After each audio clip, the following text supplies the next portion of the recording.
Notre but, c'est d'obtenir un rendu lisse d'un objet 3D. Mais là, on part d'un objet 3D avec un maillage assez grossier et le rendu plat n'est pas très joli. Donc ce qu'on peut faire, c'est commencer par obtenir un maillage plus fin.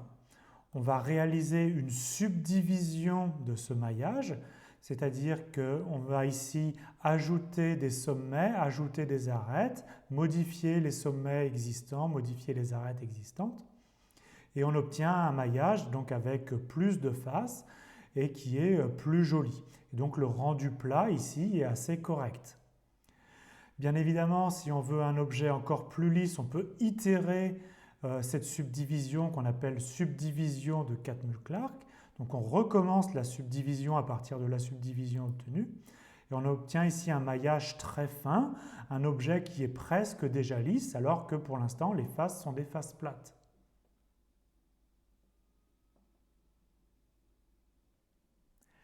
Expliquons la subdivision de Catmull-Clark d'un point de vue combinatoire, c'est-à-dire sans s'occuper de la position exacte des sommets qu'on déplacera plus tard.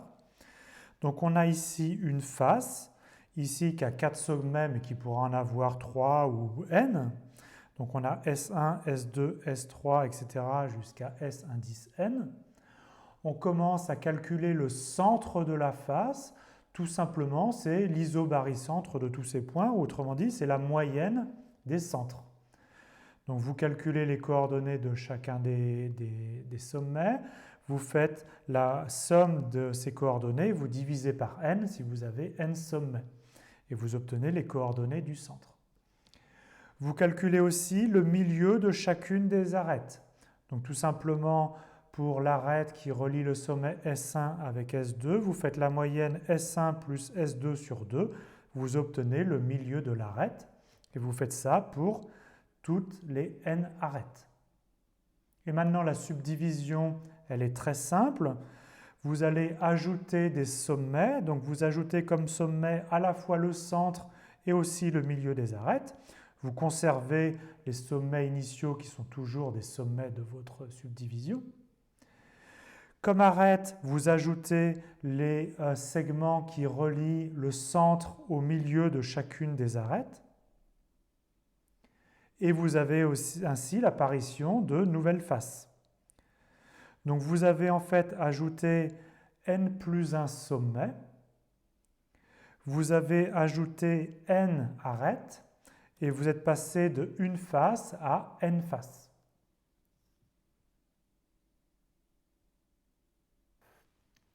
La subdivision qu'on vient d'obtenir, ce n'est pas la subdivision de Catmull-Clark. Pour obtenir la subdivision de Catmull-Clark, il y a encore deux opérations à faire. La première, ça va être de bouger les milieux des arêtes qu'on vient de construire. Et la seconde, ce sera de bouger, de déplacer les sommets originaux. Alors commençons par déplacer le milieu des arêtes.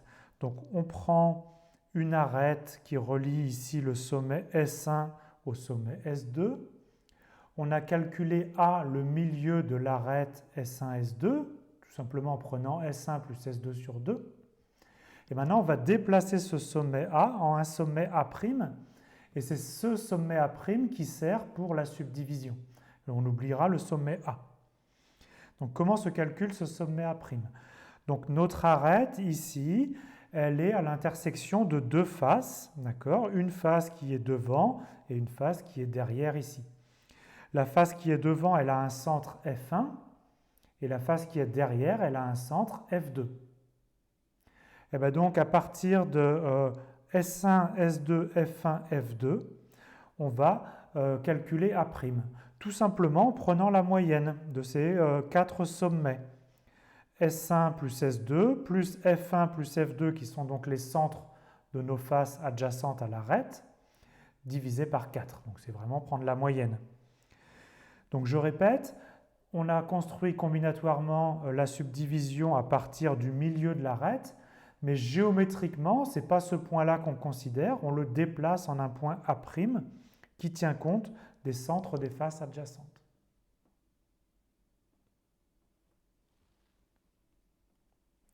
Il est important de se souvenir que la subdivision de Catmull-Clark ne respecte pas les sommets originaux. Donc on va aussi déplacer les sommets. Donc on va commencer par le cas le plus simple, où on a un sommet S qui est à l'intersection de 3 faces. D'accord? Et donc on va déplacer ce sommet et on va le transformer en un sommet S', et c'est lui qui va jouer le rôle du nouveau sommet dans la subdivision de Catmull-Clark. Alors, voici la formule. On commence par calculer le centre des 3 faces qui sont donc adjacentes à ce sommet. Donc ici, les faces de la pyramide. Donc on a les 3 faces, on fait la moyenne des centres de ces faces. Ensuite, avec le milieu des arêtes A1, A2, A3, on calcule la moyenne de ces milieux. Attention, c'est bien les milieux originaux, c'est bien les vrais milieux des arêtes. Ce n'est pas les milieux qu'on a déplacés. Ce n'est pas les A', c'est bien les A. Donc on prend les milieux des arêtes, on fait la moyenne des milieux. Et donc le nouveau sommet s'obtient comme une moyenne pondérée de donc, notre point grand F et notre point grand A. C'est grand F plus 2A sur 3. Si vous voulez, c'est un barycentre avec des poids 1 et 2. Et donc ce point, ça déplace le sommet S en un sommet S', et c'est ce sommet S' qui sert dans la subdivision.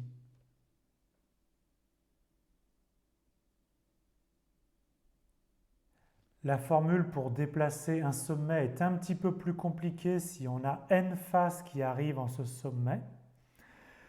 Donc, on commence par calculer le centre de toutes les faces adjacentes à ce sommet et on fait la moyenne des centres de ces faces. On appelle ce nombre grand F.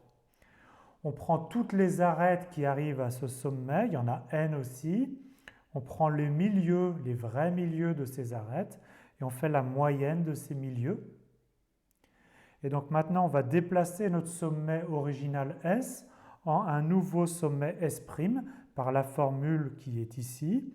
Grand F plus 2A plus n-3 fois S divisé par n.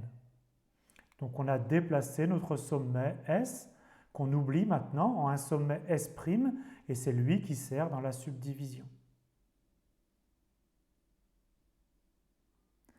C'est un très bon exercice de programmation, d'encoder un maillage et de programmer la subdivision de Catmull-Clark. Alors voyons ce que ça donne pour un cube, donc qui est déjà donné par ces 6 faces qui correspondent à un maillage. Donc prenons la face qui est devant nous ici.